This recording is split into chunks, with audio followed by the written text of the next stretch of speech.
Hey guys, tonight we travel way back, 4,000 years ago, to the dust-blown alleys of ancient Ur.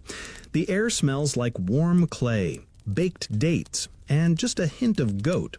The sky glows copper in the late afternoon heat as you trudge barefoot through a marketplace of shouting vendors, clanking copper pans, and extremely judgmental chickens. You're holding a rope tied around the neck of your grumpiest goat. And you've just been told you need something new to complete the sale. A receipt. You blink. A what? That's right. Tonight we're heading into the world's first recorded system of receipts, paperwork, and admin. But make it Mesopotamian. You'll witness how the simple act of tracking a goat trade became the foundation for civilization. You'll learn how math became sacred, how paperwork accidentally summoned gods, and why receipts were once stored inside sealed clay eggs. And honestly, you probably won't survive this without a stylus and a serious tolerance for bureaucracy. So, before you get comfortable, take a moment to like the video and subscribe. But only if you genuinely enjoy what I do here. And tell me in the comments where you're watching from and what time it is right now. Now, dim the lights, maybe turn on a fan for that soft background hum, and let's ease into tonight's journey together. You're just trying to trade a goat. You raised it, fed it, defended it from a petty neighbor with a stick, and now you're about to sell it to a baker who's offering 6 measures of barley. But a temple scribe steps in, insisting the trade must be recorded. The baker nods solemnly. This is normal. You, on the other hand, are fuming. Why would anyone want to write this down? It's not like goats are rare. The scribe leads you inside the temple annex, where he kneels by a low table and picks up what looks like a palm-sized blob of wet clay. He pulls out a stylus, a shaved reed with a wedge-shaped tip, and begins poking symbols into the surface. Triangles, lines, and half-moons emerge with strange elegance. This is cuneiform, the world's first true writing system, and you're watching it be used to write the ancient version of a grocery store receipt. He hands you the clay tablet.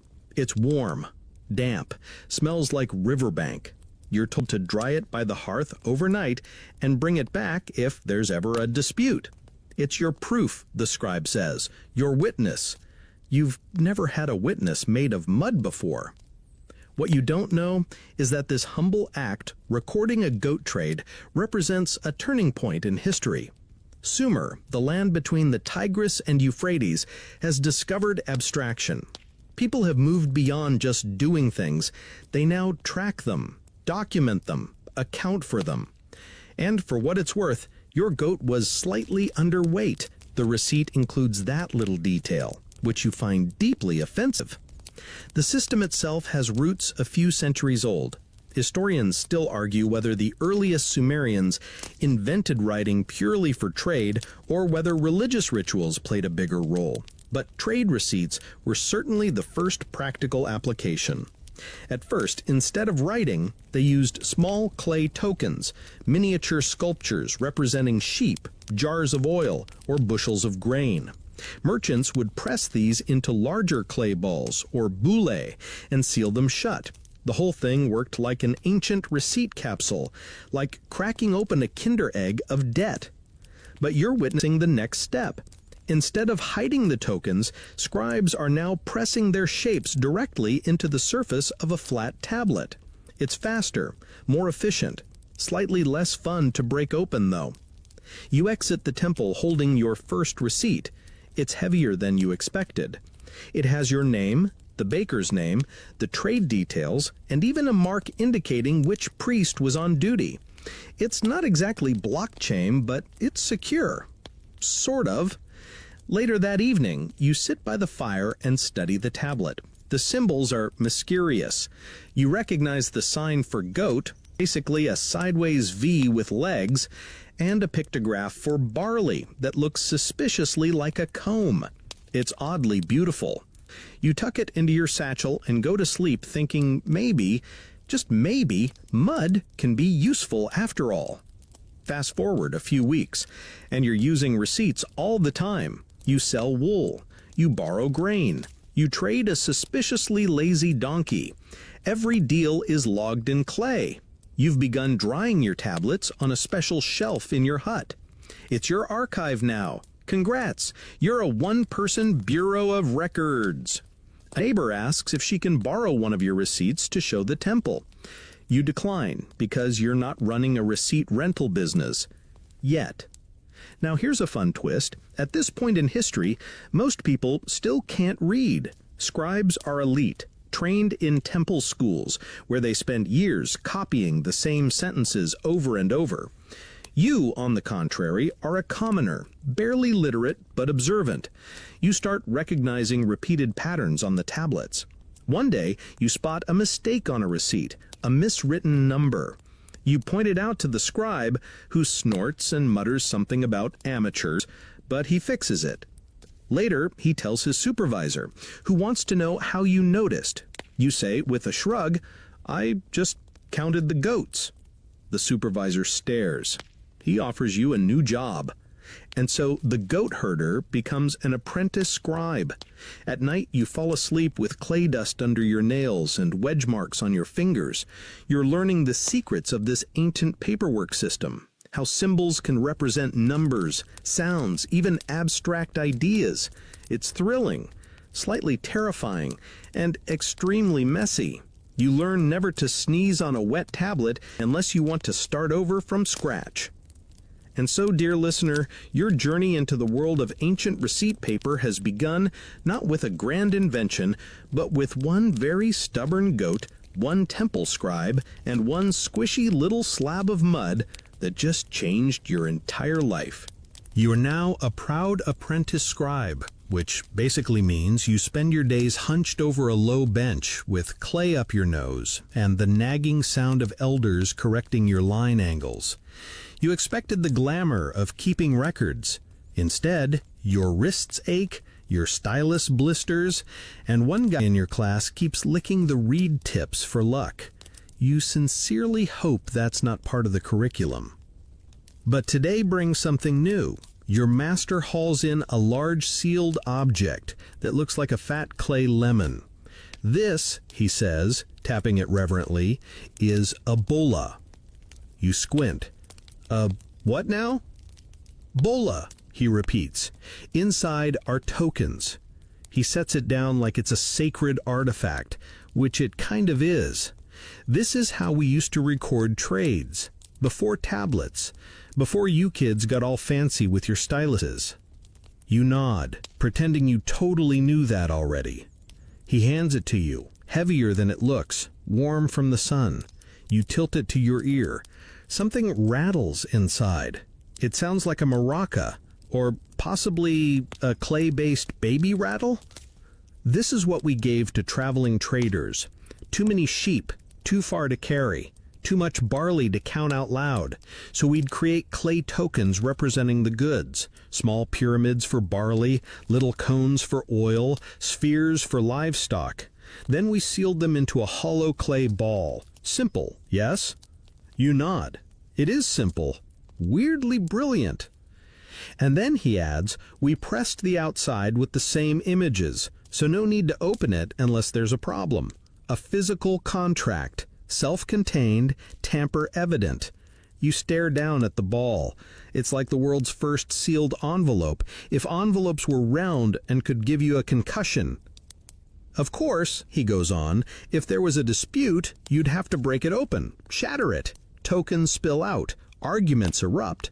Once it's broken, it can't be resealed. So, people avoided opening them. We learned to trust the marks on the outside. A sort of clay-based social contract, then. You realize these boli are oddly fragile foundations for trust. That's the price of bureaucracy in a world without paper. Everything weighs a pound and breaks like a teacup. Still, you're enchanted. You ask if you can make one. He lets you. Try. The tokens are tiny.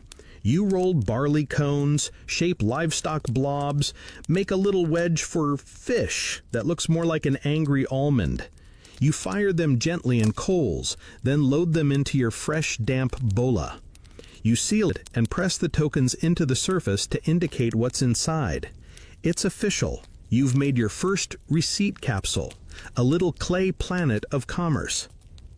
Over time, these bola become obsolete, too clunky, too easy to smash, too labor-intensive. Tablets take over. But even now, some temples still store older records in sealed form, especially for long-term contracts. Think of it like digital versus microfilm archives, ancient Sumerian style. One day, a traveler from a distant village arrives demanding proof of a barley delivery from 5 years ago. His hands wave, his voice rises. This is clearly important.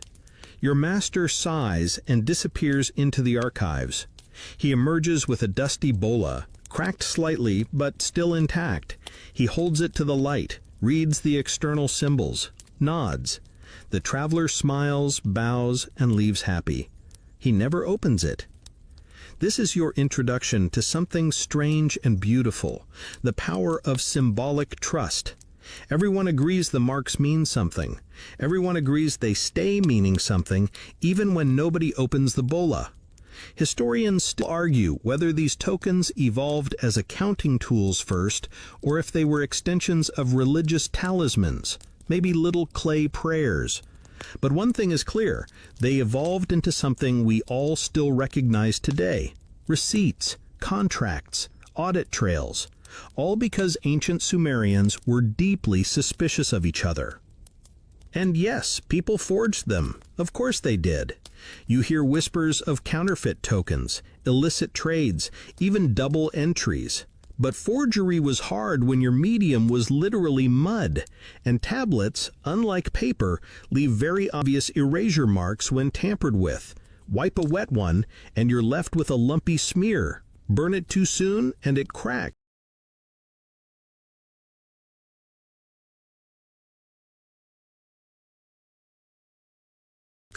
The medium itself enforces honesty.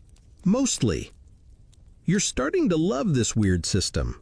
There's something satisfying about it. The rhythm of the stylus, the soft plunk of damped clay, the art of carving clarity into mud. Still, there's room for improvement. Like, what if someone wanted to edit a receipt? Not possible right now. A bola is sealed. A tablet, once dried or baked, is permanent. So, you learn scribes started using drafts, rough clay pads to test symbols and check math before committing to the final tablet. You even make little waxy impressions of difficult pictographs, like stamps. It's a proto-notebook, a sandbox version of bureaucracy. One day, while hauling firewood past the kiln, you trip and drop a stack of half-dried receipts. They shatter like thin pottery. Your master is not pleased. He growls that this is exactly why backup copies exist. You blink. Wait, we have backup receipts? He nods. Every major temple does. One for the customer, one for the record, one for the gods. You stare at him. The gods need a copy? Of course, he says, dead serious. How else will they know who owes what? And that's your quirky historical tidbit for tonight. The Sumerians didn't just invent receipts, they invented triplicate receipts, and one copy went directly to the divine department of celestial collections. So now, every time you sell a goat, you make 3 tablets, one for the seller, one for the temple, one for the gods. And you start marking the 3rd copy with a little star, just in case they're watching. You lie awake that night, imagining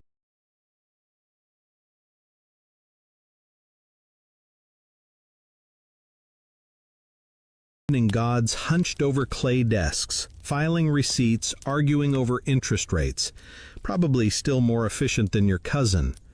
And somewhere in all of this, mud-stained fingers, cracked boli, temple shelves sagging with data, you realize this isn't just about trade. This is about memory, about building civilization one careful mark at a time, even if the medium is squishy and the stylus smells like river weeds. You fall asleep smiling, dreaming of tiny goats made of clay, hopping between stars and ledgers alike.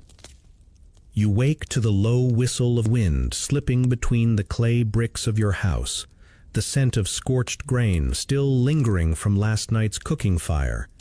Outside, the city hums awake. Vendors rolling open stalls, goats bleating, someone shouting about fish that are still wiggling, swear on Enlil. And you're off to count barley. That's right, today is tax day. You arrive at the temple storehouse with your stylus tucked behind your ear and a nervous flutter in your gut. Today you learn the one truth that haunts every civilization, ancient or otherwise. Once you start keeping receipts, someone is going to start charging rent. The high priest himself is here, draped in white linen, reciting sacred numbers while squinting at a massive clay slab that looks like it could stop a chariot. This, you learn, is the temple ledger of provisions, and it tracks every offering, tithe, grain basket, and borrowed donkey in your district. It's the size of a small table. It's also covered in hundreds of tiny wedge marks, more math than you've seen in your life.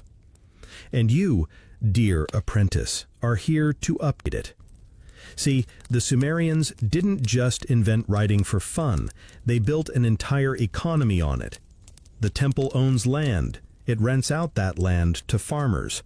The farmers pay back a portion of their harvest as rent, often in barley, the local currency of choice. And someone, usually you, is tasked with recording how much, when, and from whom.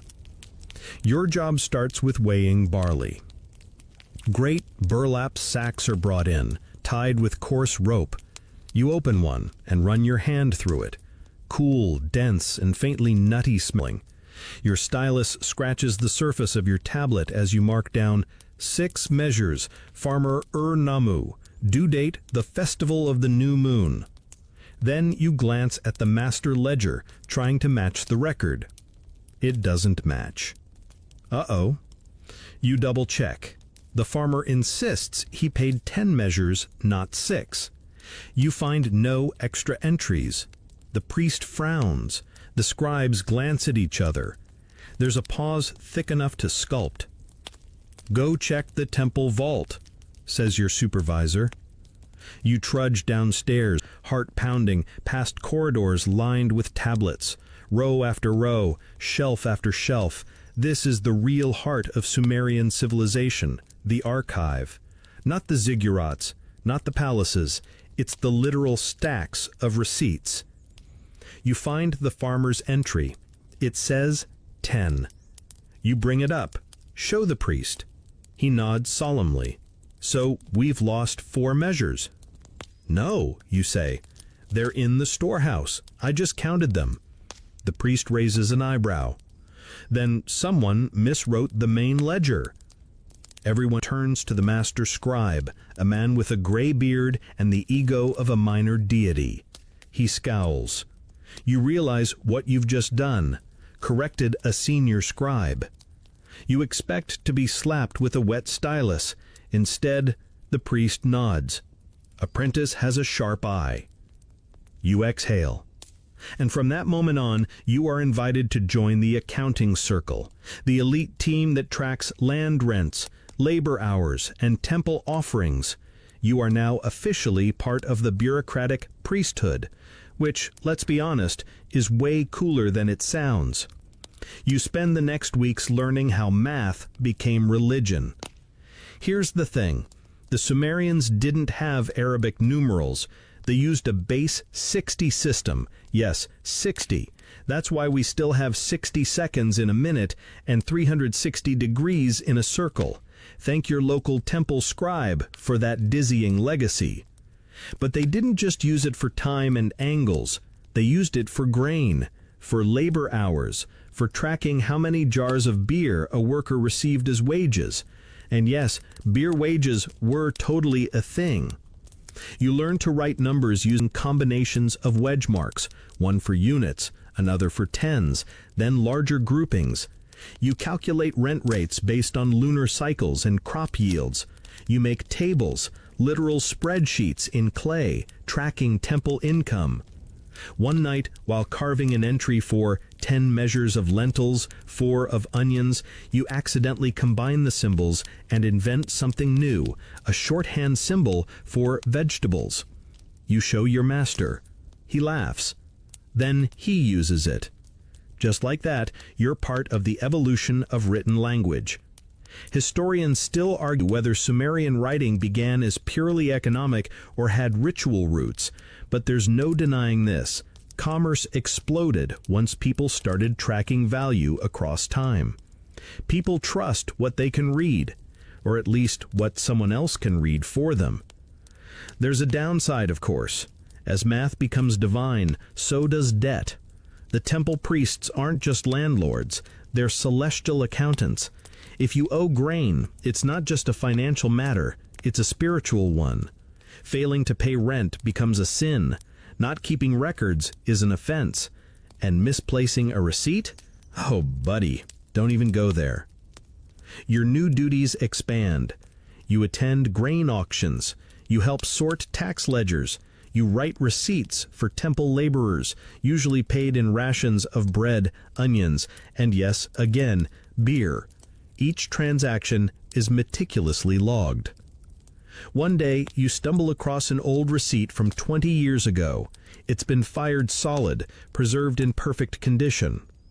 It reads, 5 sheep received for ceremonial feast of Dumuzi from the family of Enkibani, recorded by scribe Taram Sin, burned at Kiln Station 3, verified by High Priestess Ninzula. You trace the wedge marks with your finger, a life frozen in mud. You don't know Enkibani, but you know exactly what they gave, and why, and when. And somehow that feels like magic. You tuck the tablet back into its niche and whisper, "Thank you." Maybe the gods heard you. Maybe not. But one thing is clear. In this world, math isn't just power, it's memory. And you, my friend, are now part of the first generation to make time itself readable. You're late. Again. The barley count's already begun when you burst into the storage yard, panting and dusty, stylus half-chewed from nervous habit. Sacks of grain are being weighed, tagged, and sorted faster than you can say economic panic. The head scribe, forehead glistening, throws you a look that says you better start writing or start praying. And all of this chaos, this frenzy, because someone miscalculated the barley yields this season. You may think of ancient cities as slow, sleepy places full of solemn processions and quiet ziggurats. Wrong. They are noisy, stressful little engines of logistics, and right now Ur's engine is misfiring. Turns out, when half your society runs on grain, and suddenly there's not enough grain, people get very, let's say, emotional. This is your first real encounter with what modern economists would call a supply chain disruption. The barley fields outside the city were hit with an unexpected frost 3 moons ago. Now the harvest is light, the storehouses half empty, and the temple priests are panicking because the tax ledgers still say everyone owes the full amount. You're told to reconcile the accounts, which sounds fancy but really just means fix this mess. First step, confirm what's actually in the granaries. You and 3 other scribes spend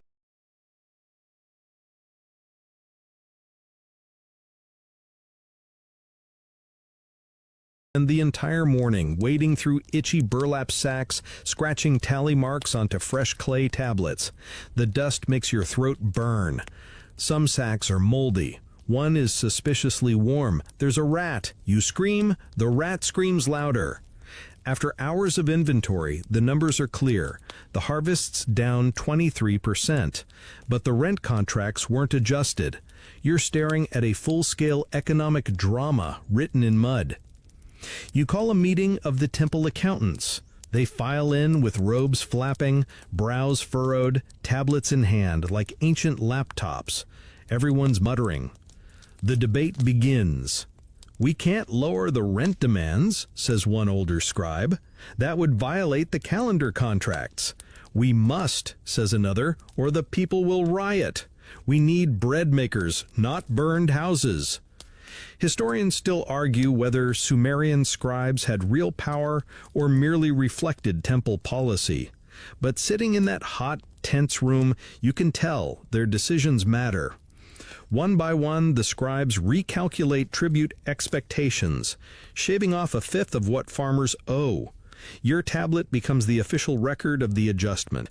You're literally rewriting history. But the fallout ripples. Within days, the city's bakers raise their prices. Less grain means more demand.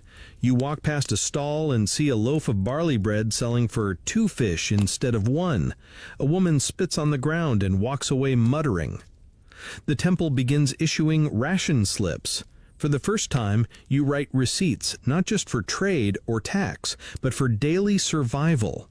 You help carve simple tablets that say things like, "Half measure of grain owed to laborer, redeemable at storehouse 2, valid until next new moon." Each one is dried quickly, stamped with the temple seal, and distributed like emergency coupons. You hand one to an old man who clutches it like a gold coin. His fingers tremble. You don't tell him that the storage yard is nearly empty. Back at the archives, you see new behaviors emerging. Merchants start bringing their own styluses. They argue over markings. One man tries to add a few extra wedges to his receipt in line. You catch him and report it. He glares at you like you've cursed his ancestors. Meanwhile, the head scribe decides to double up backups. Now every receipt has 4 versions, one for the temple, one for the gods, one for the recipient, and one for the auditor. You suggest just writing them all on one large tablet. Everyone stares like you've proposed sorcery. But here's the kicker. Through it all, the receipt system works. People adapt, trust the tablets. The ritual of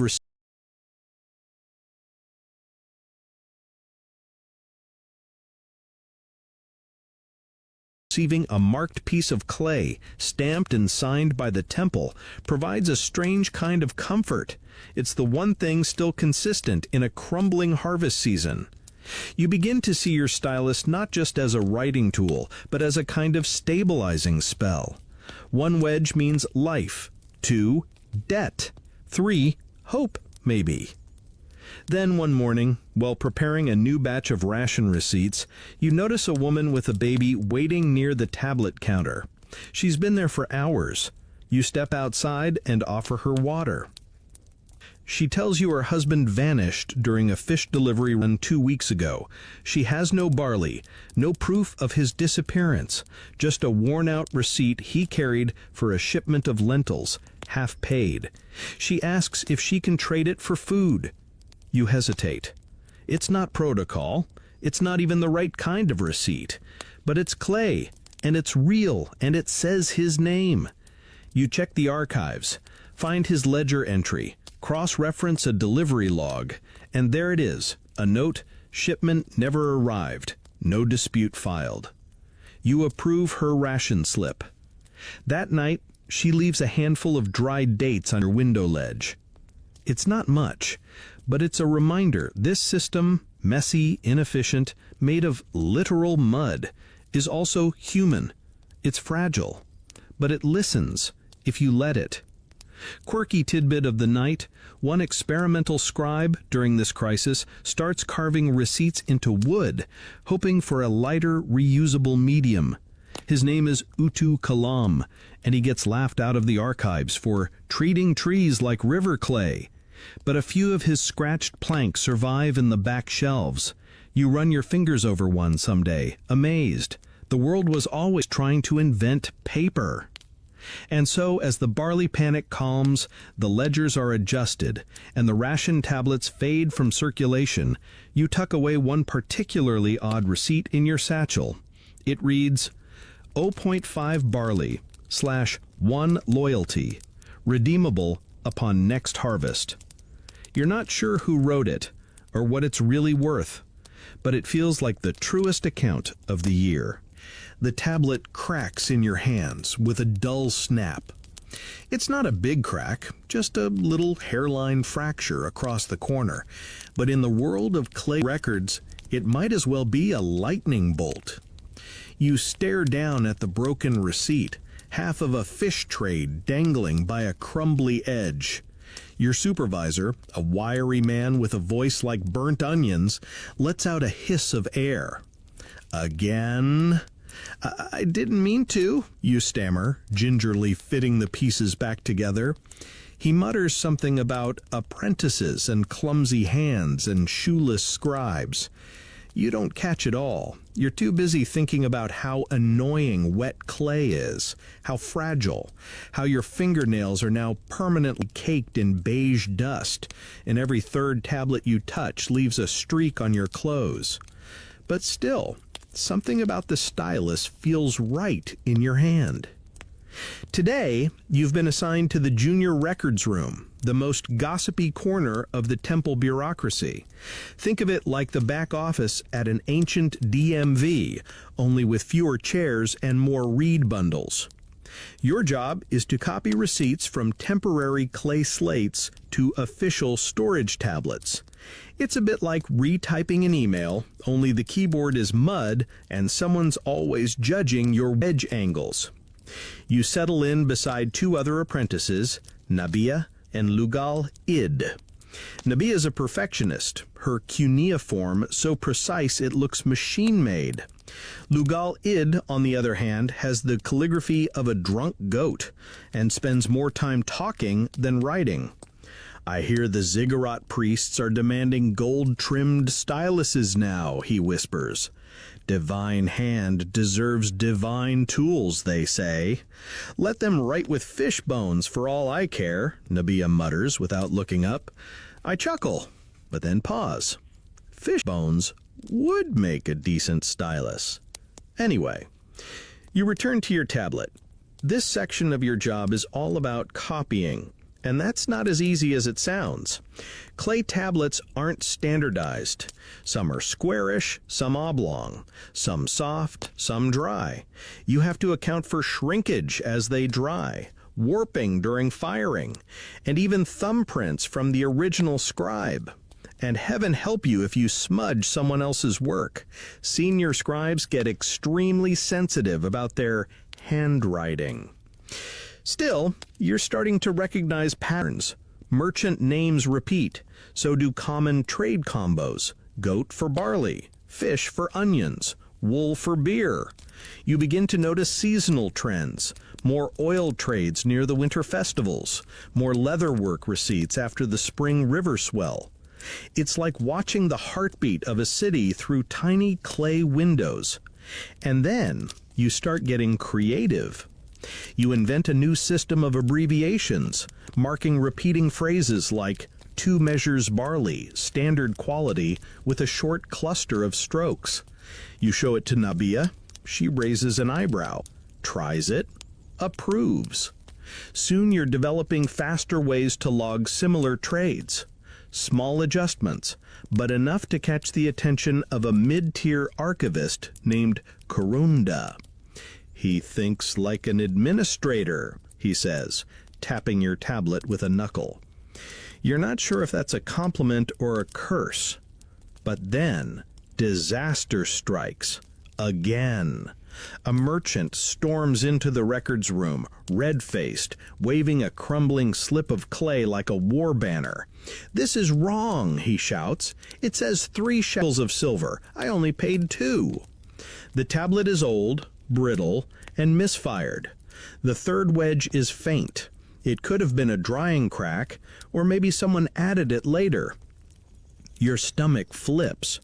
You were the one who copied that record. The room falls silent. Karunda takes the tablet, studies it, and then defends you. He points to your original draft, clear, intact, marked with 2 shekels. The smudged one, likely tampered with after storage. Someone tried to alter the past. The merchant is dismissed, grumbling. Karunda pulls you aside and says, "You just passed your first audit." You feel a mix of pride and nausea. Later that evening, the scribes gather around the hearth, laughing and eating roasted onions wrapped in barley dough. Lugal-id tells a story about a scribe who got so drunk he stamped the wrong end of a tablet. Nabia rolls her eyes but smiles. You're beginning to feel like part of something. Not just a temple office, a system, a machine made of people and mud and memory. The next day, you're assigned to inventory control for reed styluses. Yes, styluses, those thin triangular bits of dried reed you've been using all year without thinking. Turns out they're regulated now. Too many scribes breaking theirs, too many lost styluses ending up in side hustles. You count out bundles. Short styluses for detail work, thick ones for math tablets, curved ones for ceremonial writing. You even find one carved with decorative spirals. A wedding gift, Karunda tells you. They wrote their vows in clay. Weird? Yes. Romantic? Sort of. Here's your quirky fact of the day. Some styluses were made from bone. Particularly prized? Porcupine quills, imported all the way from distant lands beyond the Zagros Mountains. Rare, expensive, and considered good luck. You find one, hidden in a stylus bundle like a secret. You pocket it. Don't worry, you'll return it. Eventually. As weeks pass, you hear whispers of tension between the temples of Ur and Nippur, something about grain shipments and unverified receipts. You realize that temple scribes have become something else, power brokers. Whoever controls the numbers controls the city. And in this dusty little room with your stylus, your tablets, and your ragged scroll of assigned duties, you're becoming one of them. You fall asleep at your workbench again. Nabia drapes a linen cloth over you. In your dreams, you're floating in a sea of clay tablets. They whisper secrets. One breaks open. Inside, a goat of light. You smile.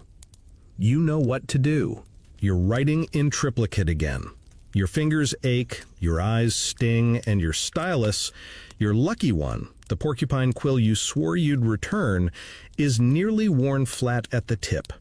But the Royal Grain Office doesn't care about your exhaustion or your blisters. They want 3 copies of every record, and they want them filed before the Festival of First Bread, which is in 2 days. And your supervisor just dumped another tablet stack on your desk like it's a bowl of old lentils. It's official. You've reached the bureaucrat peak of Sumerian civilization. Welcome to the royal administration of Ur. Gone are the quiet scribal benches and friendly backroom gossip. This is the big leagues now. The ledgers are bigger, the stakes higher, the ink, still mud, thicker. Here, even the dust feels more authoritative. And the receipts? Well, they're a little different now. You're no longer just documenting goat for barley trades or laborer beer rations. You're now writing tablets that track temple inventories, royal storehouse allocations, and seasonal harvest summaries across hundreds of villages. One entry alone might read, Grain Report, 35 silos, East District, estimated net capacity 12,600 measures. Receipts verified by local overseers, transmitted to Central Archive for calendar alignment. Sounds thrilling, right? Well, it actually is. A little. Because this is no longer just scribbling. It's infrastructure. You're part of a citywide machine now, one that spans dozens of villages and temples, hundreds of workers, thousands of receipts. The same stylus strokes you carve are echoed by scribes across the land, all of you pressing the story of your economy into clay. And here's where things get spicy. Someone had the idea to standardize the format. You're handed a wooden guide board, something between a ruler and a stencil that shows you exactly where each section of a receipt should go. Pair name in the top left, amount beneath, date to the right, temple seal at the bottom. Like a government-issued Mad Libs for barley. Uniformity, your new boss says with a proud grin. We're entering the golden age of consistency. You and Nabia glance at each other across the room. She mouths, "Kill me." Still, the new format does make things easier and more beautiful. Columns of numbers align, text flows like a quiet chant. You find yourself falling into a trance as you write, wedge by wedge, line by line.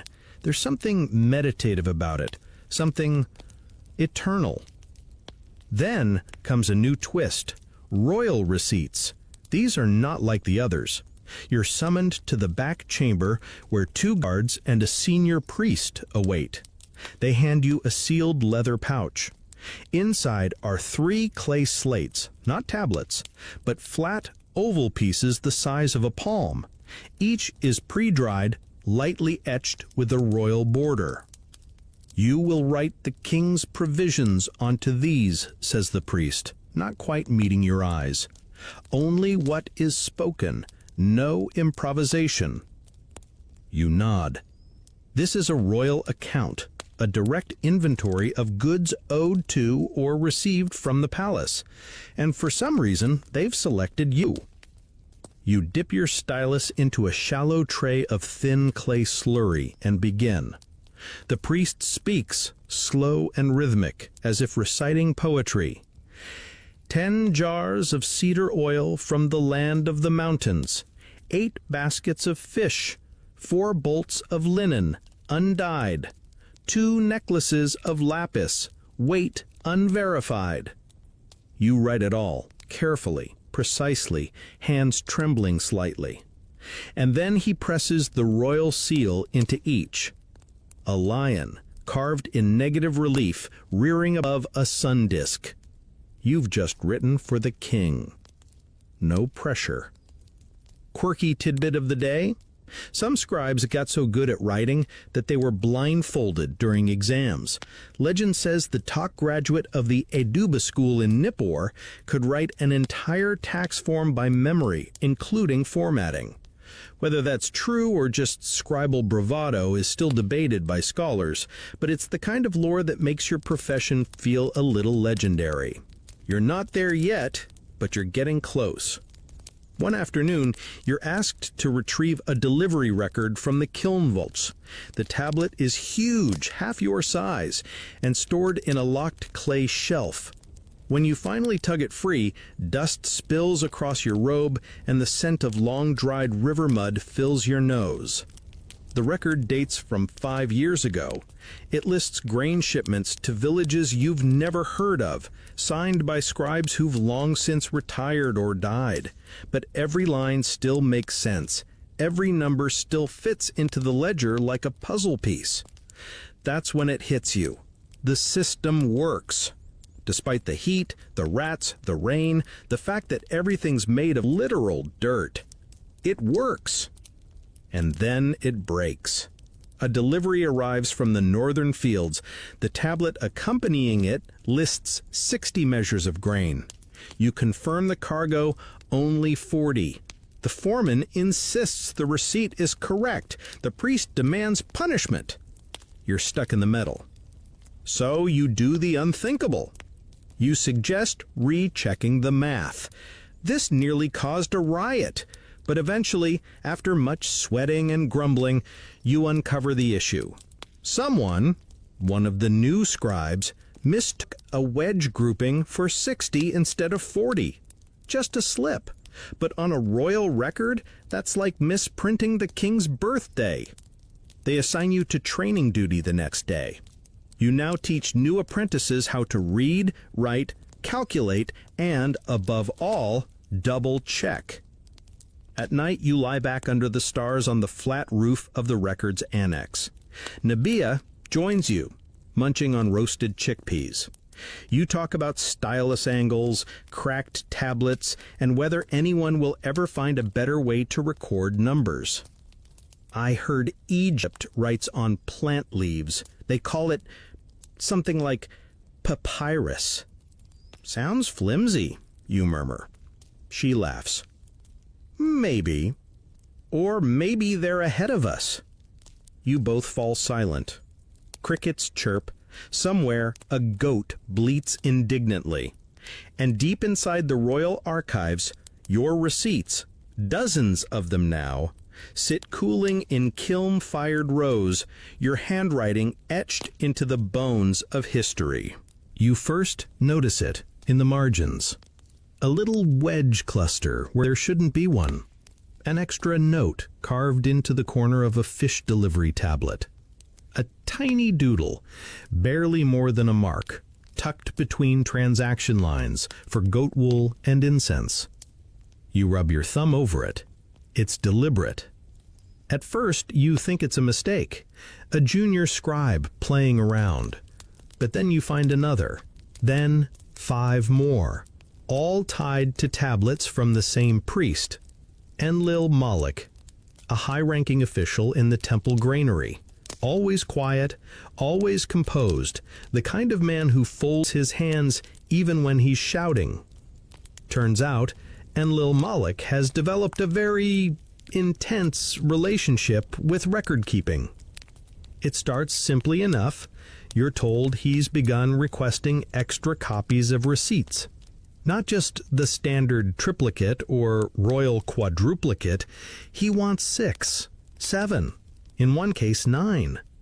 They must be perfect, he says, inspecting each line under a polished obsidian shard. The gods demand precision. He's not wrong, not exactly, but it starts to escalate. Soon you're assigned to work directly under him. His office is a labyrinth of stacked tablets, grain logs, goat tallies, perfume inventories. He's got whole shelves dedicated to receipts with unusual weather conditions. Another for transactions that occurred during eclipses. A whole cabinet labeled speculative debits, untested. You ask what that means. He says hypothetical loans for spiritual modeling. You blink. You are now working for a man who writes fictional receipts. At first, it's kind of funny, like a quirk, but then the temple starts taking it seriously. Other priests begin consulting Enlil Moloch's records during ritual planning. They treat his numbers like omens.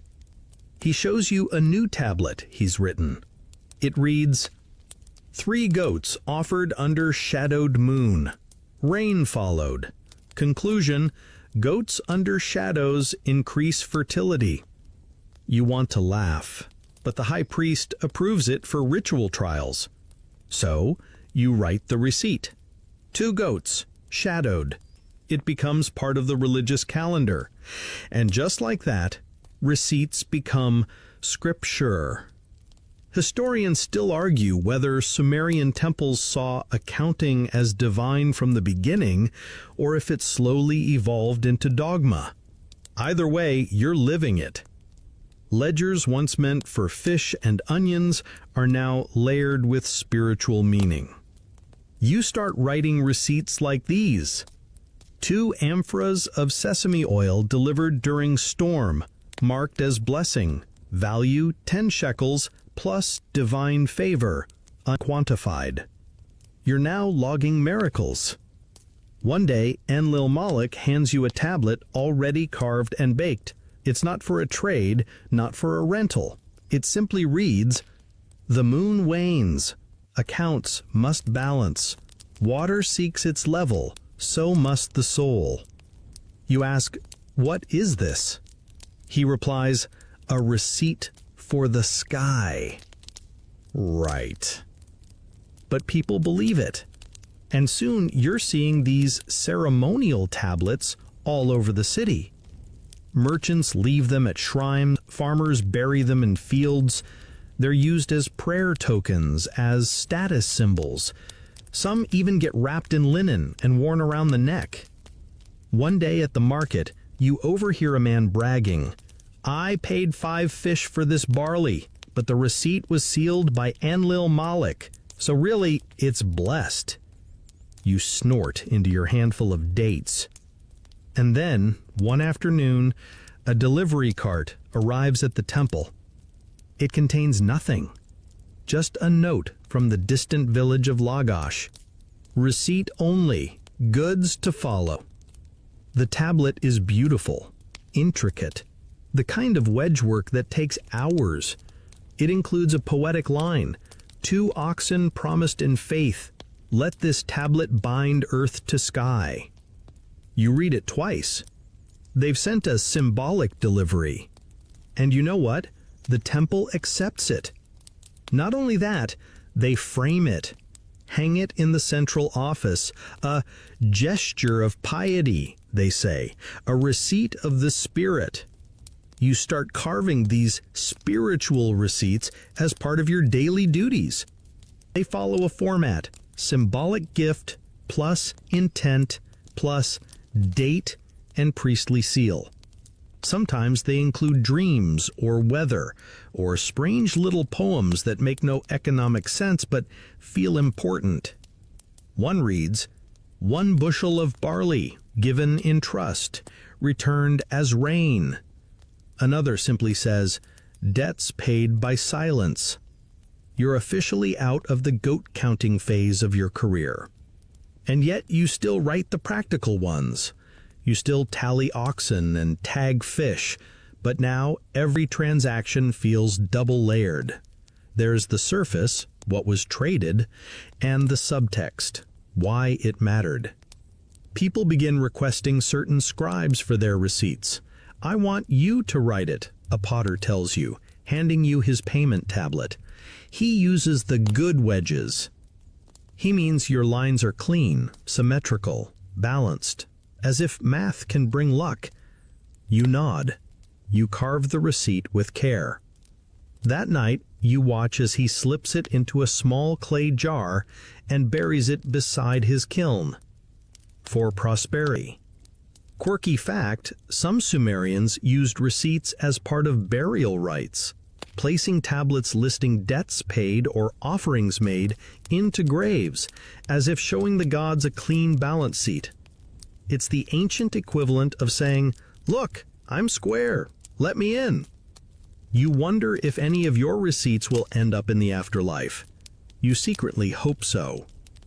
Then, during a rainy morning with the gutters overflowing and the temple cats refusing to move, Enlil-Moloch unveils his final obsession, the archive of meaning. He wants to collect not just records, but reflections. Emotional receipts, he calls them, transactions of the soul. You're assigned to draft the first. You sit, stylus poised, unsure what to write. Finally, you carve 1 moment of forgiveness, no charge, no return. You hold it up. It's small, quiet. Enlil-Moloch weeps. You hand him the tablet. He presses his seal into the corner. And just like that, you've invented the spiritual invoice. Your finger is bleeding again. Just a little cut along the edge where a dried tablet cracked and slipped. Happens all the time. You suck at the knuckle, mutter a few choice PG-rated curses, and wipe the blood on your tunic, right next to a suspicious blot of fish sauce and yesterday's ink smudge that somehow migrated from your stylus to your eyebrow. It's fine. You're fine. You just accidentally invented administrative history. Let's back up. Remember that thing with Enlil-Moloch and his blessed receipts? The ceremonial tablets, the emotional invoices, the symbolic shipments of oxen that never arrive? Well, it spread faster than a market rumor during festival season. At first, it stayed within temple circles, priests swapping divine receipts like trading cards, merchants tucking rain-blessing tablets into their carts before heading to the fields. A weaver even asked you to write one that simply said, "Let the threads hold." You did. She hugged you. But then it started to leak outside the temple walls, into the streets, the homes, the mud brick lives of everyday Sumerians. And then you made a mistake, a very consequential one. It started with taxes, as usual. The temple issued a new barley collection decree, adjusted for flood damage and lunar drift, because obviously we can't collect grain without consulting the moon. You were assigned to update the ledgers and notify the districts, but somewhere between scribal boredom and late-night date wine, you wrote the wrong symbol. Not barley. Goats. 2 whole districts were told to pay in goats instead of grain. No one noticed. Not at first. But the people in those villages believed the tablet. They obeyed it. They brought goats. So many goats, bleeding, kicking, climbing temple stairs. One even chewed a chunk out of a priest's hem. And by the time the error was caught, it was too late. The goats had receipts. Receipts signed by you. Now, in theory, that's just a clerical error. Embarrassing, sure, but forgivable. Except the high priest liked it. He saw the event as a divine omen. The goat shift, he called it, a signal from the gods that offerings must evolve. And, just like that, the error became policy. You weren't reprimanded, you were promoted. The high priest pats you on the back and says, "You see what others miss. You see the patterns." You blink. You definitely did not see any patterns. But okay. Soon after, a new position is created, tablet reconciler and archivist of deviations. You're it. Your job? To track oddities, mistakes, variants, receipts that don't match the ledgers, symbols that evolve, rituals that shift mid-century. You start building an index of errors and how they shape the system. You're basically making history out of clerical whoopsies.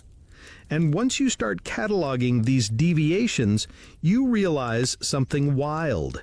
Some of the most important changes in temple law, trade norms, and ritual structure all started as mistakes.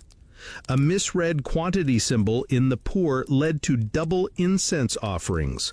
A misreport weather in Lagash caused early planting schedules.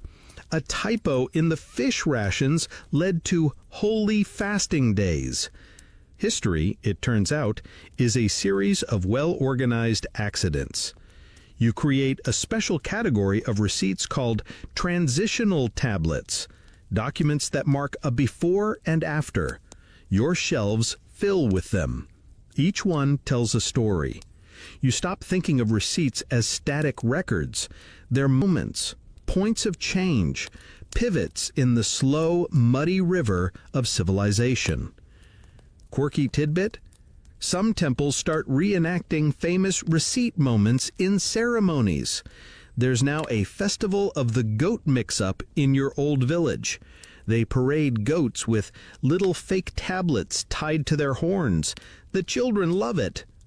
Meanwhile, the temple begins publishing scrolls, more like cylinder seals, of instructional receipts.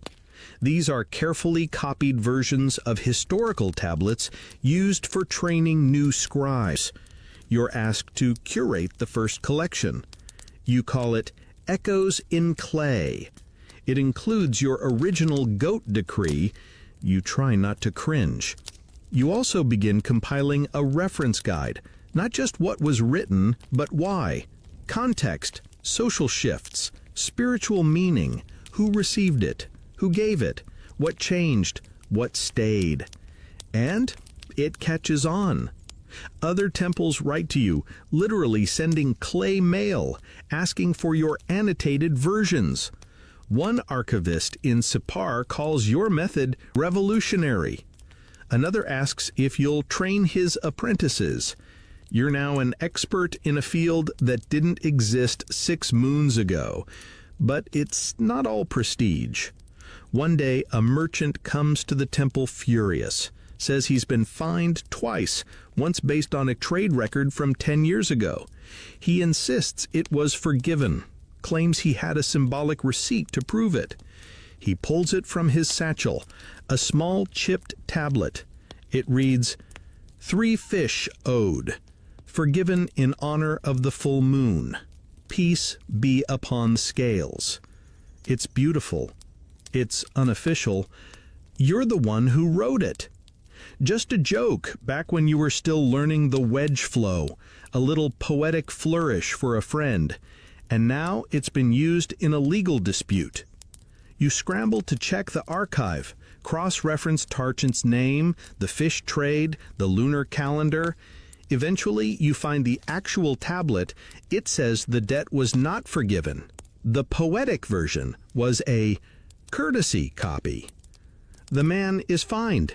He walks away bitter, but before he leaves, he says, "Words matter, scribe. Be careful what you carve." You write that quote down. File it under unrecorded wisdom, street level.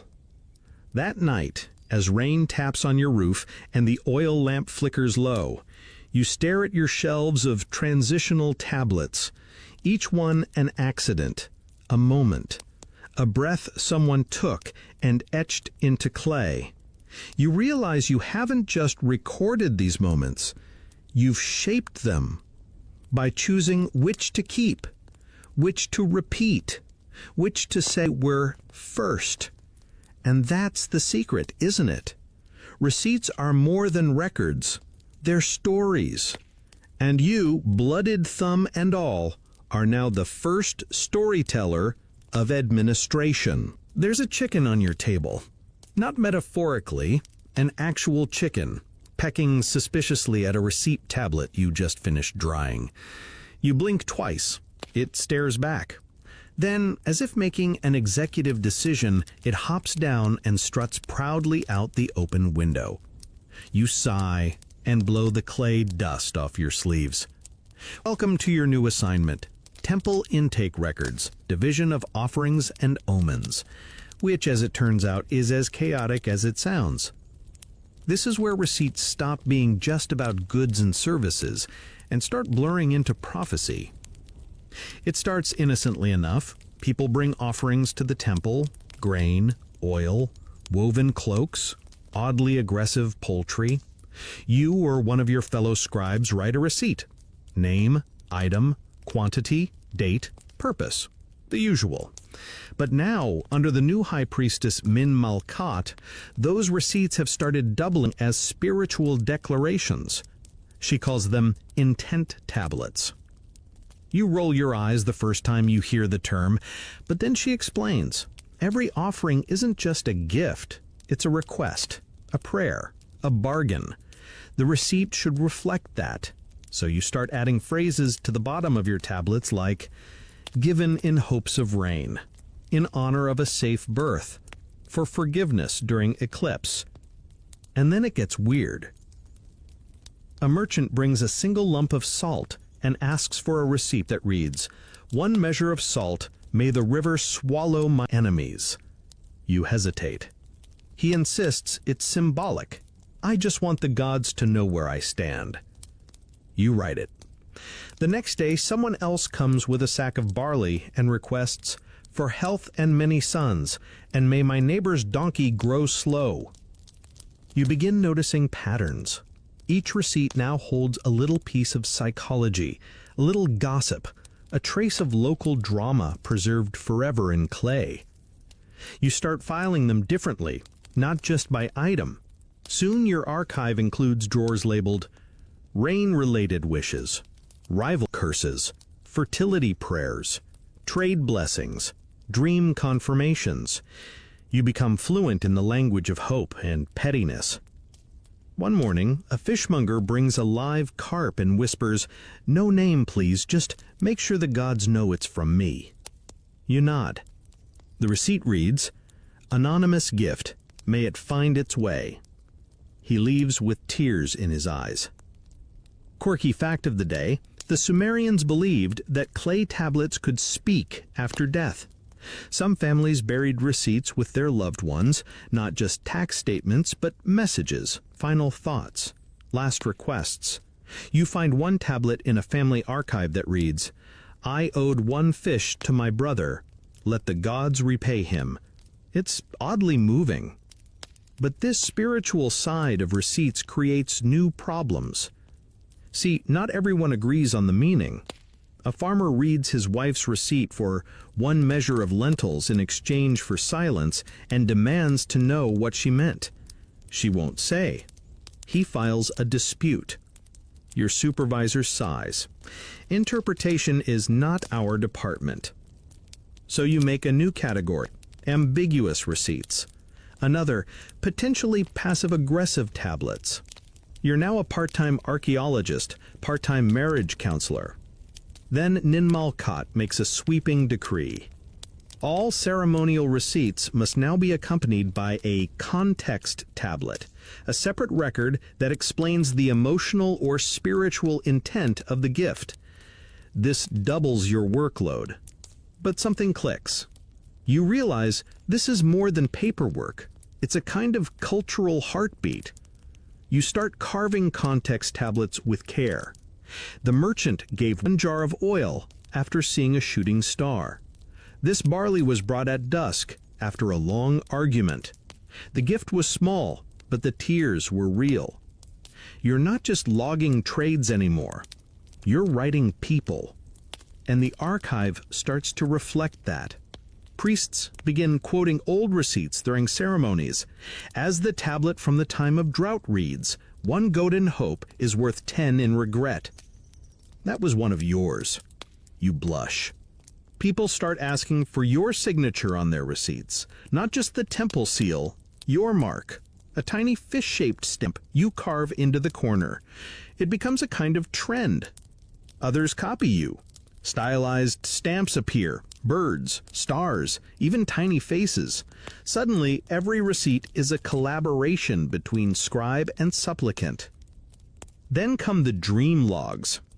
It starts with a woman named Ulatu. She walks into the scriptorium, barefoot, clutching a lump of clay. Said she had a dream about a glowing tablet floating over the river. I was told to give 1 fish for the record. You're not sure what to do, but you write it. 1 fish given after prophetic dream. The dream involved fire, birds, and math. Soon others follow. Dream receipts, vision logs, people recording not what was traded, but what might come. You begin a new archive, Receipts of Possibility. And you realize something profound. Receipts are no longer just backward-looking. They're predictive, aspirational, a way to write your wishes into permanence. If you carve it deep enough, maybe the world will catch up. Historians still argue whether Sumerians believed the tablets themselves had power, or if it was the act of writing that mattered. But you know this. People are now writing before they act.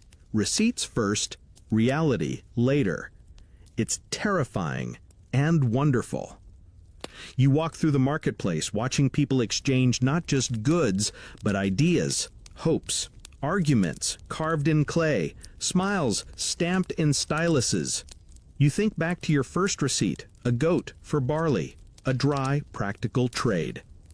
Now, you write one that reads, "No goods exchanged, just a promise. It's your favorite tablet. No one asked for it, but you file it anyway, because it matters." The tablet is missing. Not cracked, not smudged, not mislabeled, just gone. You pace in circles inside the temple records annex, heart pounding, stylus tapping nervously against your thigh. Somewhere between the intake shelf and the kiln room, an entire receipt has vanished. A simple fish trade, yes, but not just a fish trade. It was sealed with both the merchant's mark and the temple's official triangle stamp. It was due to be copied into the seasonal tax summary, and now it's vanished like a puff of smoke in a sandstorm. You check under benches. You ask Nabia. Nothing.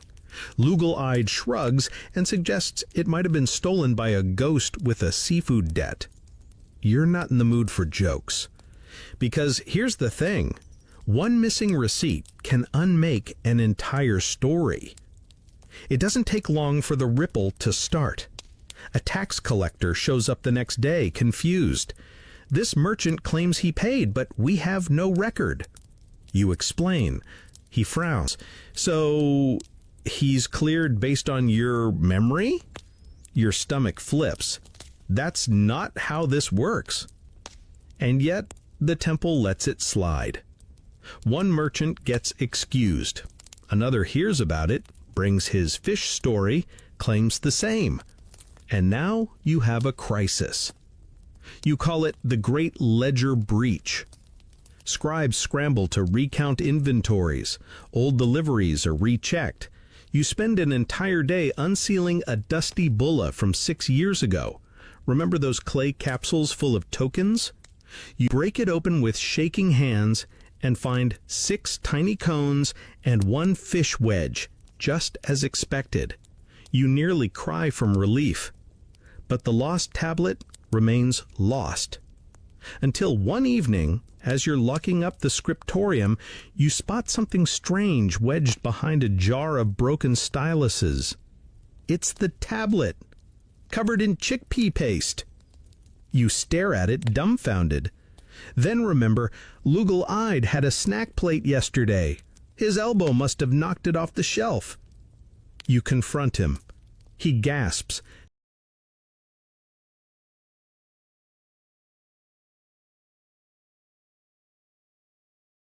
Hands up.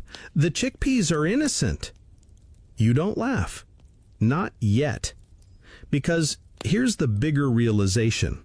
One fragile, misplaced object almost unraveled a network of trust built over decades.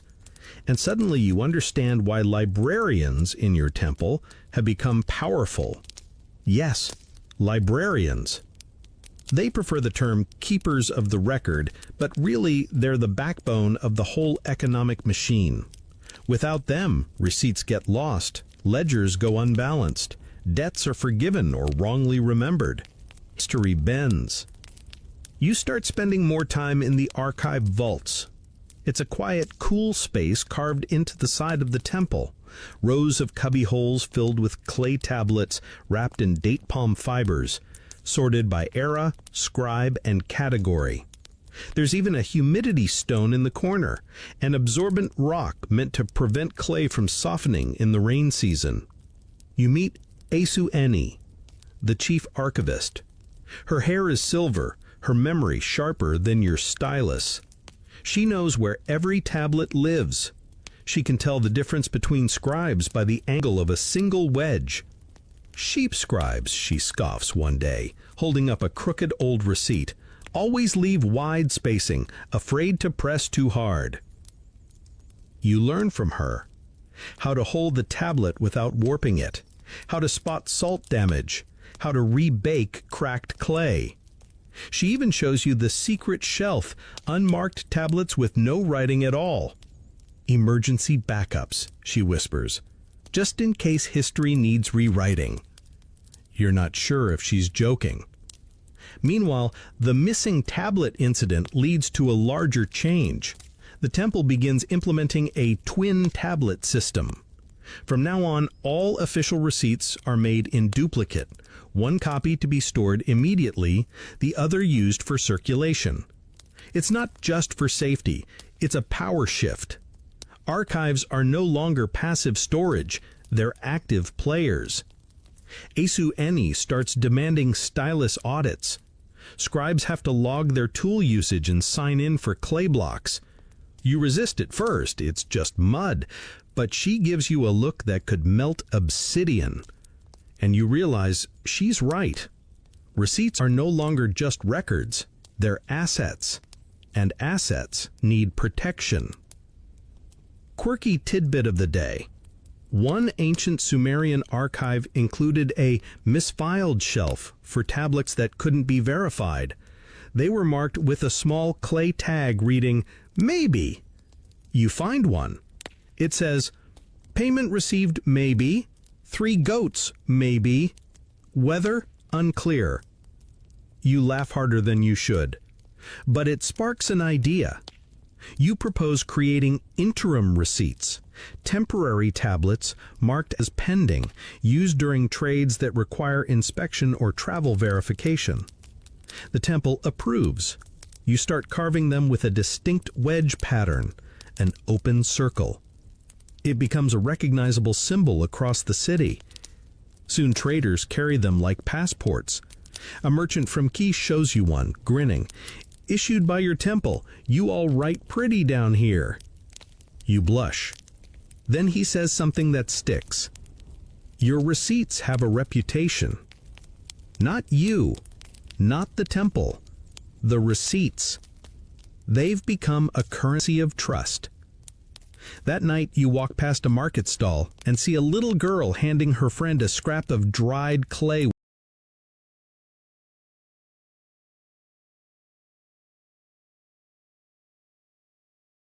with tiny dots carved in it. What's that, you ask? She beams. A receipt. She gave me my turn on the swing. You crouch down, look closer. It's not proper cuneiform, just mimicry. But the instinct is there. Track the trade, prove the promise, record the moment. You gently correct her wedge angle. And when she giggles, you think, yeah, this is how it spreads. This is how a city writes itself into memory. Not with monuments, with receipts. It starts with a whisper, actually with 2. One from a reed vendor with a very sharp mustache, and the other from a traveling perfume dealer who always wears far too much of her own product. You're in the marketplace, testing styluses. Your old porcupine quill finally split, and the vendor leans in, conspiratorial. They're unionizing, he says. You blink. Who? He nods toward the temple steps, where 3 scribes are sitting in the shade, robes ink-stained, styluses tucked behind their ears like badges. Them, scribes, talking about work hours, compensation, standard ink allowances. You squint. We don't get ink. He winks. Exactly. Turns out the scribes of have had enough. Enough of brittle clay and cold mornings, enough of storage scrolls with no protective sheaths, enough of temporary overtime turning into write until your thumbs fall off, and definitely enough of priests claiming their mistakes were divine copy errors. So the scribes form a guild. Not officially, of course. There's no paperwork. That would be too obvious.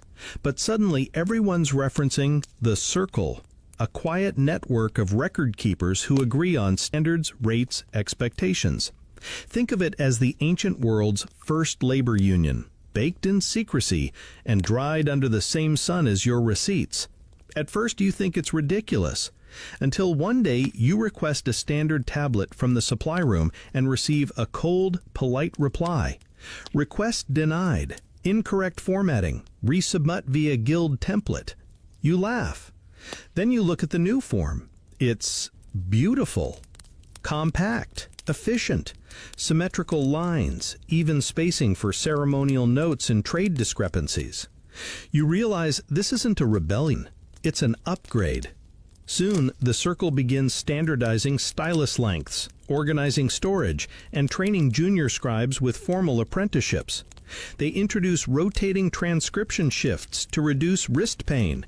Someone even invents a cushion for kneeling desks. Lugal ID calls it the butt pillow of Nanchi. You pretend not to be impressed. Then come the archives. You're summoned to a meeting in the deepest room of the records vault, a room you didn't even know existed. It's dim, cool, and lined with rows upon rows of meticulously ordered tablets. At the far end stands Asu Ni, the chief archivist, flanked by 3 elders from the circle. We're reorganizing, she says. You arch a brow. You're reorganizing the archives? No, she says, lifting a tablet the size of a shield. We're reorganizing the entire system.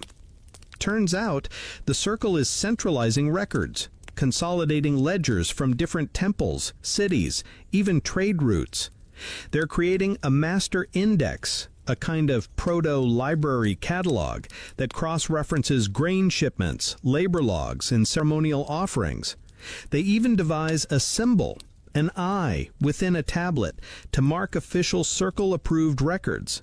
And you're asked to help design the tags. So now, on top of your usual duties, you're carving classification wedges, symbols for region, item type, transaction purpose, season, and risk level, a kind of bureaucratic fingerprint. The new receipts are so legible, so exact, that merchants start framing them in their homes. You receive one as a gift from a potter who says, "Your receipt saved my marriage." You don't ask. Quirky fact of the day: one circle scribe writes a satirical receipt describing a trade of 3 regrets, 2 sighs, and a disappointed father-in-law. It circulates the temple. You laugh for 5 straight minutes. It becomes a local joke, and someone eventually carves it into stone. That joke? It survives for centuries. Archaeologists later call it the archival transaction of sorrows. But, of course, not everyone is thrilled.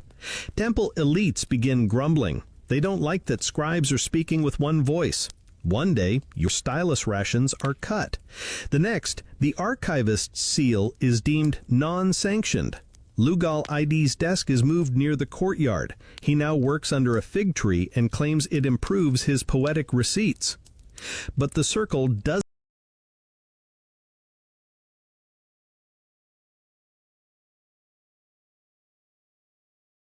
back down.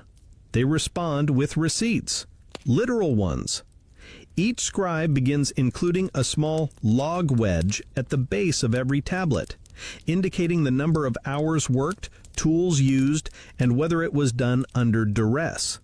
Some tablets now include lines like, "Copied under midday sun," "Stylus cracked twice," "Scribe hungry." They're not just receipts, they're witnesses. One priest shouts, "You're turning ledgers into complaints." You reply calmly, "We're turning them into truth." Suddenly, you're a leader. You're invited to sit at the Archive Council. You write circle policy. You propose the dual seal initiative, 1 mark for temple authority, 1 mark for scribe verification. It passes. The balance of power shifts. And then, just before the festival of first light, you find a tablet in your work slot. No sender, no markings. You flip it over. It reads, "They trust what we write. Don't forget why we started." You don't know who sent it, but you keep it. And you write a new receipt the next morning. It reads, 3 jars of oil, 1 measure of barley, delivered in peace, marked by moonlight, double sealed by trust. It becomes the first entry in the new unified trade ledger. And for the first time, your receipt isn't just proof of what happened. It's a promise of how things should be. You're in the back alley behind the reed market.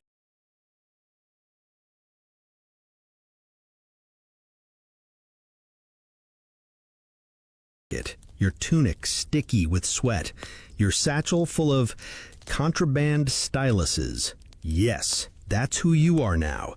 A bureaucrat turned smuggler, sneaking foreign writing tools into the most administratively controlled city-state in the known world. All because of a whisper you heard at the last scribal circle. They're writing with ink in the north. It sounds like a joke. How do you write with ink? What are they dipping into? What are they writing on? Papyrus, apparently, or bark, or skin, even cloth. You laughed at first, until Nibia showed you a scrap of something thin and fibrous, rolled like a scroll, the edges darkened with marks. It came from a traveling Elamite merchant who swore up and down it had passed through 7 cities without breaking once. You touched it, held it to the light. The marks didn't smudge. The thing didn't crack. It was weightless compared to a clay tablet. You wanted one. You needed one. So now, here you are, crouched behind a stall of dried onions, trading 3 jars of temple-stamped incense for a bundle of strange tools, thin brushes, wax sticks, flat reed pens, shaved finer than anything you've ever seen. And tucked inside a linen wrap, a folded sheet of papyrus. You run your hand across it, smooth, light, silent. Unlike clay, which squelches and plops and shatters dramatically, this feels alive. Back in your scriptorium, you wait until the others have gone. You unroll the papyrus, mix a pinch of soot with olive oil, and dip the stylus. The first mark you make is shaky. You're used to pressing wedges. This is flowing, sweeping, like drawing water instead of planting seeds. You write one word, unburdened by weight. Then you write it again, and again. You're hooked. Over the next weeks, you quietly test the tools. Papyrus doesn't last forever, but it folds, stacks, travels light.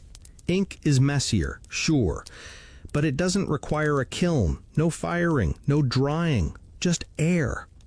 Soon, you're using it for notes, drafts, and letters. That's right, letters. You write to a scribe in Sipbar, folded and tied with reed twine. He writes back. You exchange ideas. You trade receipt formats. You even send a joke tablet copied onto papyrus. 1 camel borrowed, return optional. Owner fast runner. He replies with a poem about taxes. It rhymes in Akkadian. You start calling it the Ink Circle, a quiet, unofficial network of scribes sharing ideas across the map, through the ink, through the fibers. Ideas travel faster than carts now. But you can't go public with it. The temple is not happy about these foreign tools. One day, during a supply audit, a junior priest finds a bundle of ink-stained brushes in Lugal Ini's desk. He's nearly dismissed on the spot. You intervene, arguing they're experimental prototypes for clay contouring. It works. Barely. The temple institutes stricter inventory tracking. Clay blocks are now signed out, styluses logged, ink banned outright. So the black market forms. Scribes hide styluses in reed flutes, smuggle soot in incense cones. Nibia paints papyrus with fake mud smears to make it look broken. One genius scribe even hollows out a tablet and stores folded scrolls inside. You begin calling him the archivist Matroshka. You meet after hours in quiet corners of the archive vault, sharing tools, testing materials, comparing flow rates and durability. And the conversations start to shift. You're no longer asking, how do we write? You're asking, what's worth writing? Papyrus invites fluidity, possibility. You begin crafting receipts with softer edges, phrases like delivered in kindness, on loan by trust, given with no expectation. They don't fit cleanly into cuneiform, but they live in ink. Quirky tidbit of the day, a few radical scribes begin writing vertically, top to bottom, claim it mirrors the flow of divine energy.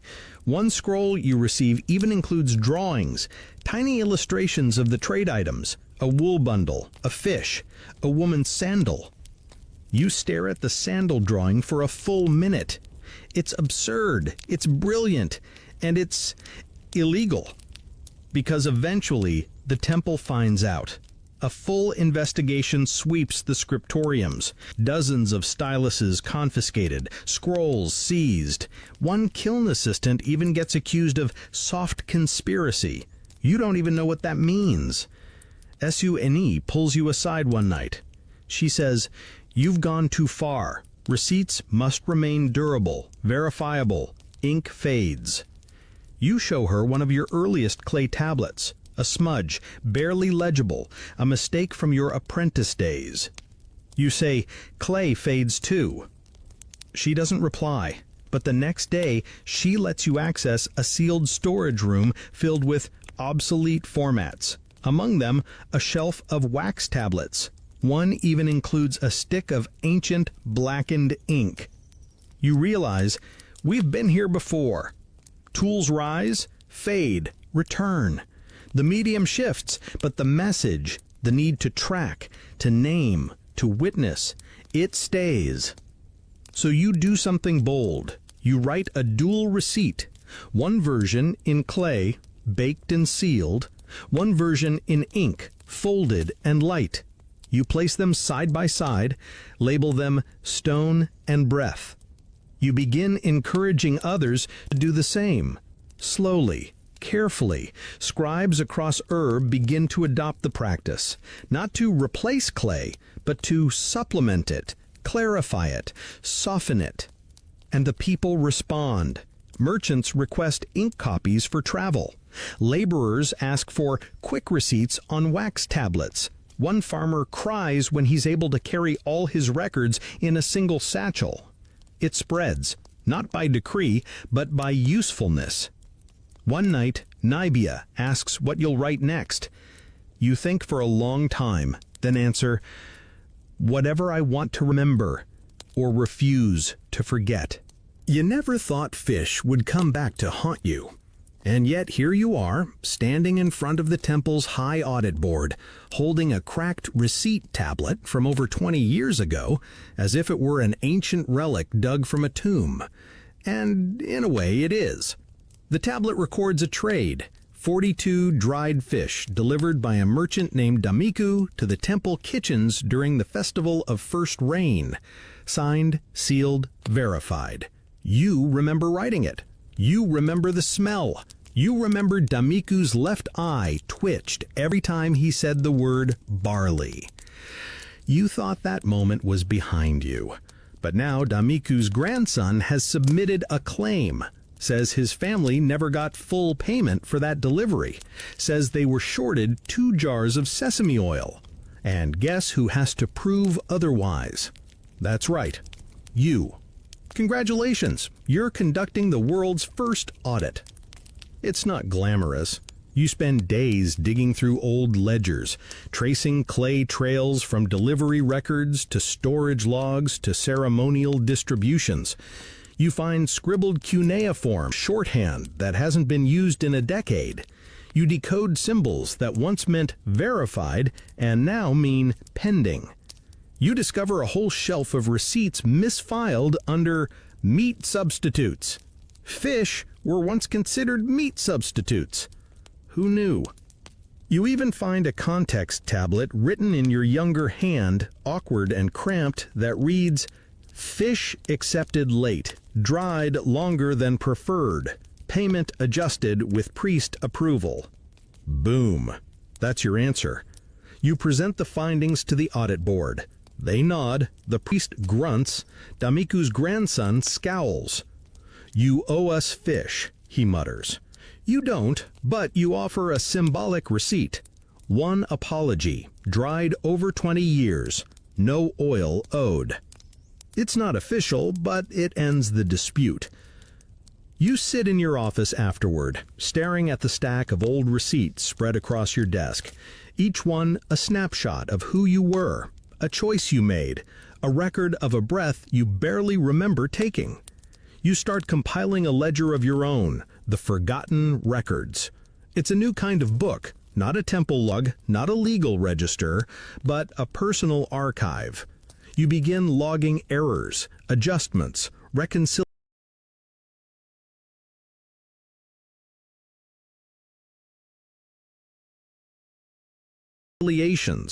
Not because you were wrong, but because the world changed. Fish goes sour, symbols evolve, meaning drifts, and yet here you are, still being asked to account for it all. You start giving lectures in the scriptorium. Young scribes gather around your work table as you talk about fading wedges, shifted calendars, the art of recording the unknowable. You teach them how to read a tablet's tone, how to feel for hesitation in the wedge spacing, to listen for doubt in the clay. One student asks, "How do you know if a receipt is true?" You think for a moment. then answer, "You don't. You just decide if it's honest." Quirky tidbit of the day. There are now disclaimer tablets, small add-ons to receipts that declare, essentially, to the best of the scribe's knowledge, a legal safety net in case a flood washes away the barley or a donkey eats someone's payment slip. You helped write the first one.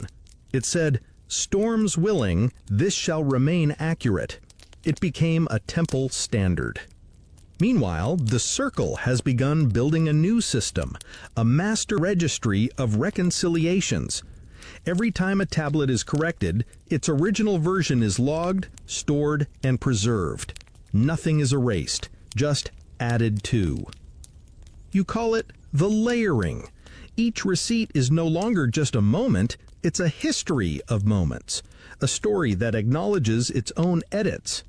You return to your earliest fish receipt, the one from Damiku. You add a line. Reviewed in the year of swollen rivers, clarified for peace. It doesn't change the original, but it honors the journey. And it catches on. Other scribes begin updating old records, not to rewrite the past, but to talk to it, add context, offer closure. It becomes common practice. A scribe in Eridu adds, "This barley was once cursed. It fed a village anyway." Another in Lagash writes, "Goat delivery delayed by plague, still accepted, debt forgiven." Receipts become living documents. You begin calling them echo tablets. They hold not just the facts, but the feelings, the regrets, the reconciliations. One day, you get a visit from a boy, maybe 12, dusty and barefoot, carrying a tablet so small it barely fits 2 words. He hands it to you. It says, "I tried." You look at him. "What was it for?" He shrugs. "My chores." You smile. You file it anyway. The world now accepts receipts of intent, receipts of effort, of hope. They may not change the ledgers, but they change the tone. And sometimes, tone is everything. You sit by your kiln that night, watching the latest batch of echo tablets cool, each one cooling not just in temperature, but in memory, a fireproof whisper. You write one more before bed. It reads, "All accounts reviewed, all mistakes noted, still good work." You stamp it with your oldest seal, a goat, slightly crooked, your first symbol, full circle. Your breath catches when you first cross the city gates of Elam. The dust smells different here, less river mud, more crushed rock and sweet sap. The streets are narrower, the markets louder, and people somehow both more suspicious and more brightly dressed. But what really stops you is the writing. It's not wedge-shaped. You pause in front of a merchant stall displaying textiles, bright indigos, tight weaves, and next to the prices, marked carefully on slim, bark-backed slips of pale fiber, is a script that dances. It curves. It swirls. You blink. "This is a receipt?" you ask, pointing. The merchant nods proudly. "From Susa. Durable. Waterproof." You lean in. "It looks like a spell." He grins. "It kind of is." You've seen scrolls before. Papyrus. Ink on linen. Even the wild chalk-carved palm leaves from that mad trader who claimed to be from beyond the mountains.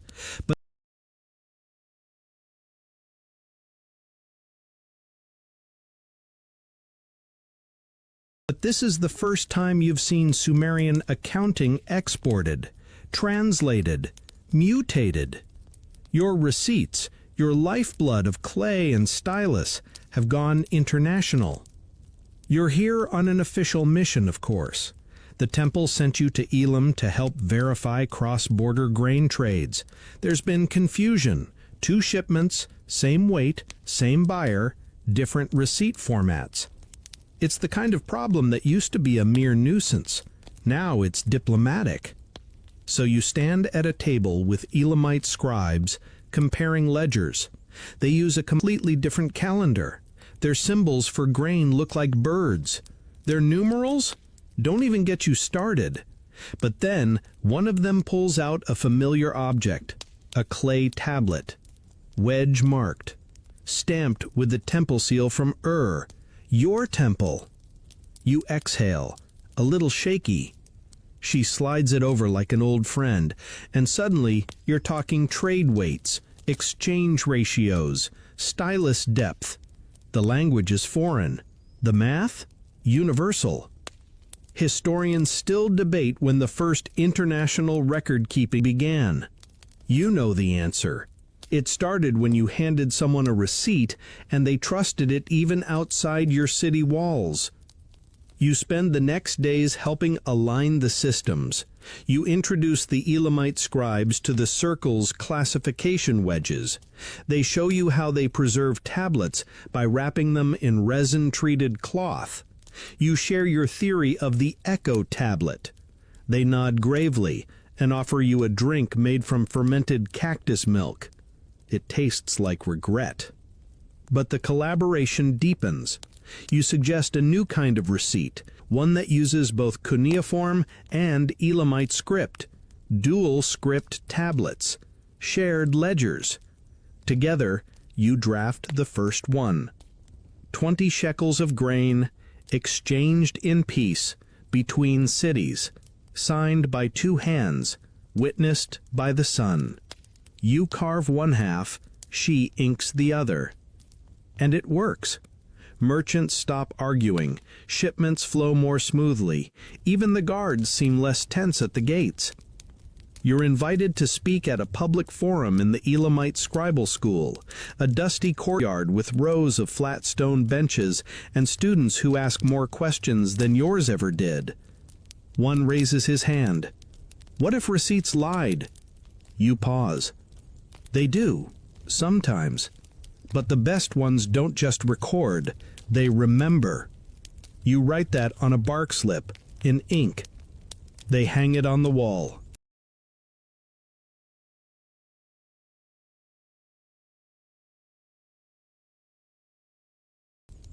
And still you're collecting stories.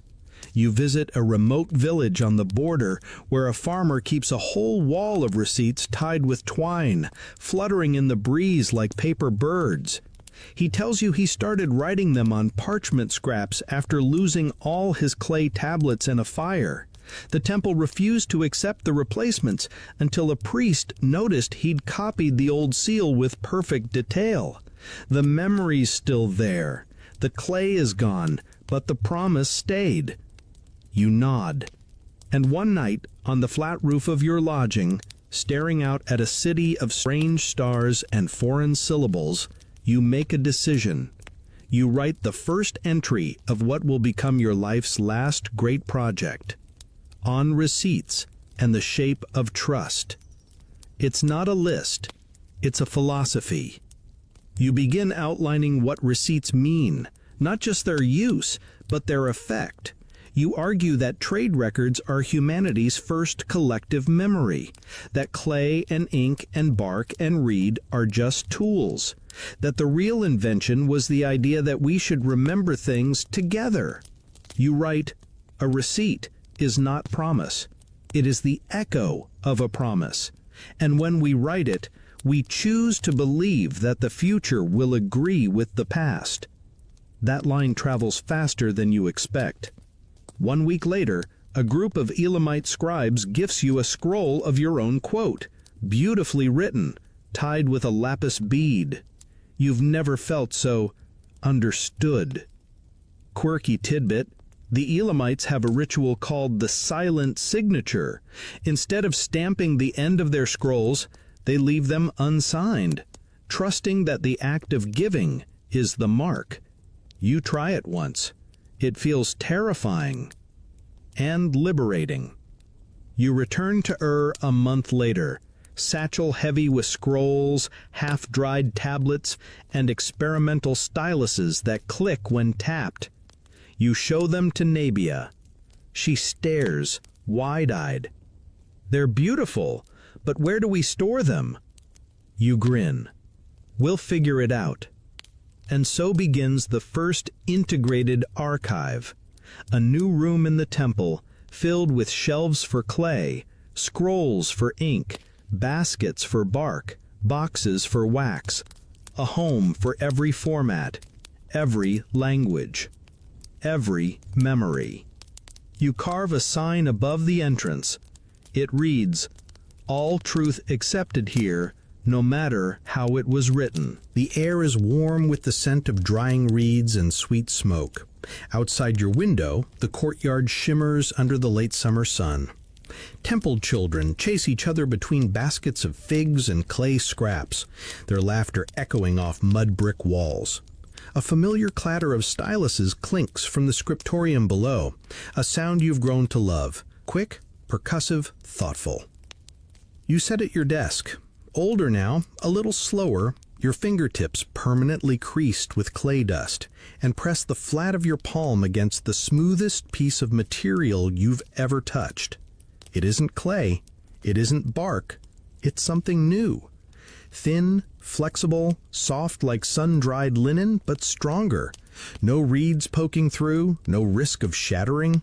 It arrived in a merchant's caravan from a place beyond even Elam, farther east than anyone in the circle has ever traded, wrapped tight in goat hide and tied with a string of carved bone beads.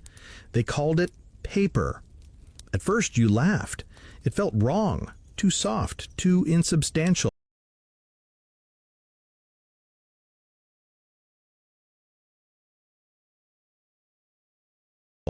You rolled it in your hands, flicked the edge, sniffed it.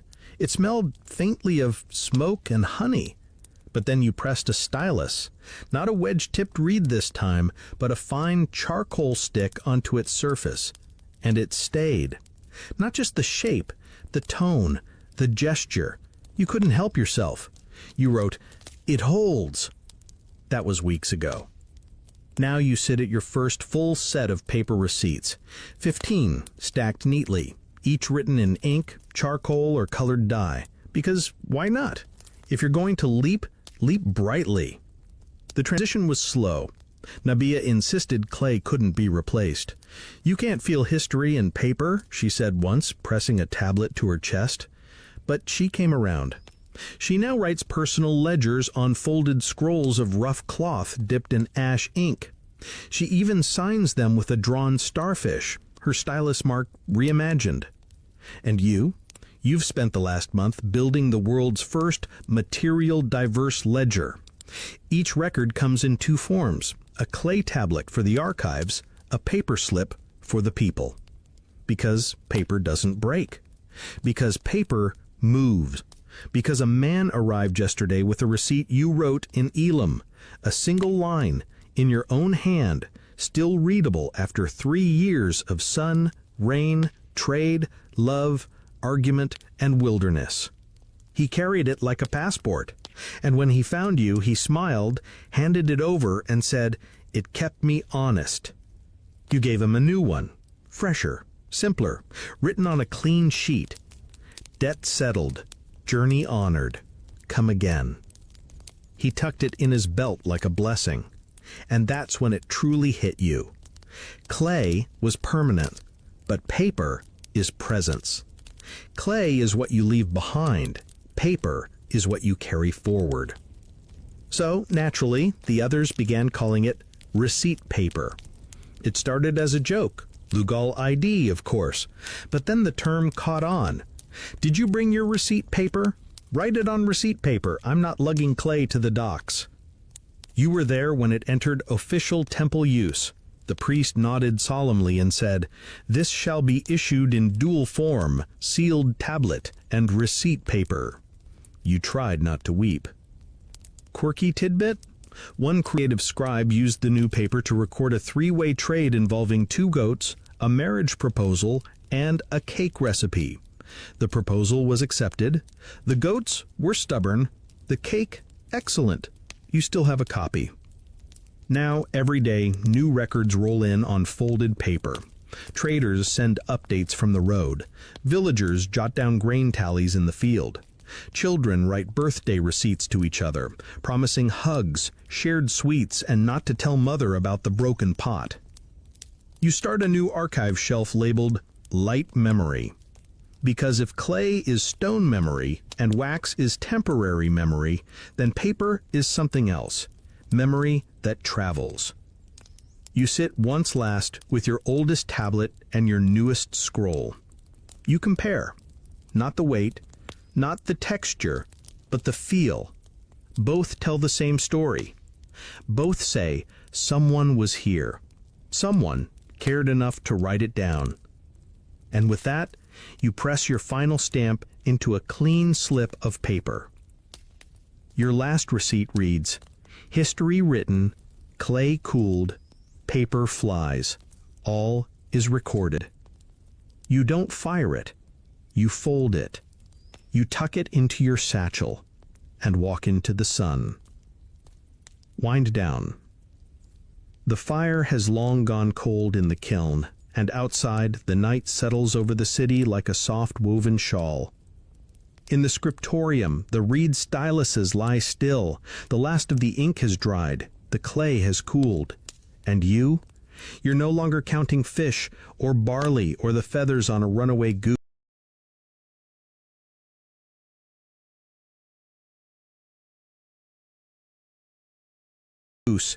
You've learned that every trade, every mark pressed into clay or brushed onto paper was never really about what was exchanged. It was about who we were, who we hoped to become. Each receipt, whether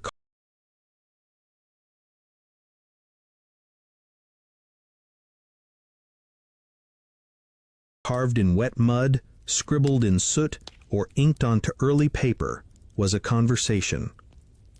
A quiet whisper between past and future, saying, "Remember this." Even if the numbers fade, even if the goats don't show up, even if the world turns a different color, this moment mattered. So tonight, as you settle under your blanket, ears full of soft silence, hands still stained with charcoal and clay, know this: you helped invent something that changed the world. You helped humanity learn how to remember, how to forgive debts, how to settle scores, how to write a promise, how to fold a piece of truth and carry it in your pocket. Not bad for a goat herder turned archivist. And now, with the ink dry and the record sealed, you can rest. History's in good hands. Yours.